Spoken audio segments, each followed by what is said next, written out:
Pertambahan penduduk di Indonesia kini mencapai 3,5 juta jiwa per tahun. Dengan jumlah sekitar 241 juta jiwa, Indonesia menempati peringkat 3 di Asia setelah Cina dan India. Bila pertumbuhan penduduk tidak dikendalikan, ini akan menjadi ancaman berbagai masalah sosial di Indonesia.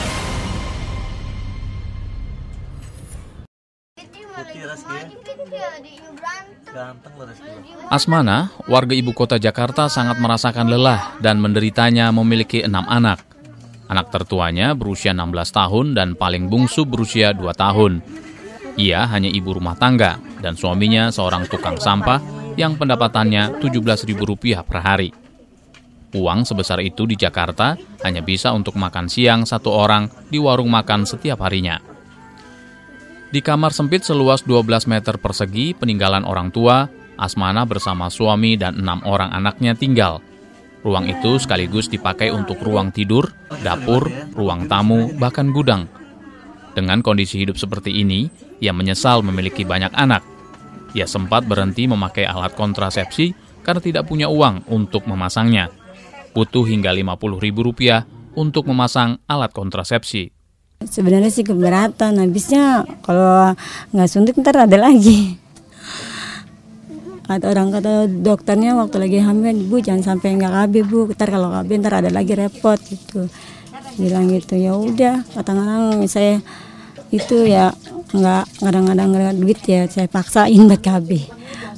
Banyak anak dan sedikit penghasilan membuat Asmana sulit memberikan pendidikan dan makanan yang layak untuk anak-anaknya.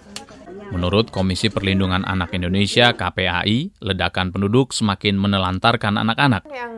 Separuh dari 84 juta anak Indonesia diperkirakan tidak mendapatkan haknya dalam bidang kesehatan. Menurut saya makin kecenderungannya kemudian memburuk. Jadi dari sisi ledakan penduduk, kemudian yang tidak terantisipasi dengan kesehatan dasarnya, kemudian juga berimplikasi pada gizi buruk. Dari gizi buruk juga kemudian khususnya pada keluarga miskin, berimplikasi pada anak terlantar dan hampir terlantar. Sementara itu, lembaga pemerintah Indonesia yang mengurusi kependudukan, yakni Badan Kependudukan dan Keluarga Berencana Nasional (BKKBN), tak bisa berbuat banyak. Program keluarga berencana yang mengendalikan jumlah anak dalam satu keluarga terkendala kebijakan pemerintah daerah. Program ini yang sempat digalakan pada masa pemerintahan Presiden Soeharto kini mandul.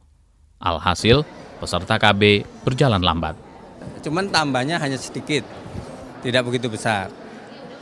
Dalam tempo 5 tahun, itu dari tahun 2002 ke tahun 2007, karena surveinya tahun 2007, itu naik cuman 1,4%.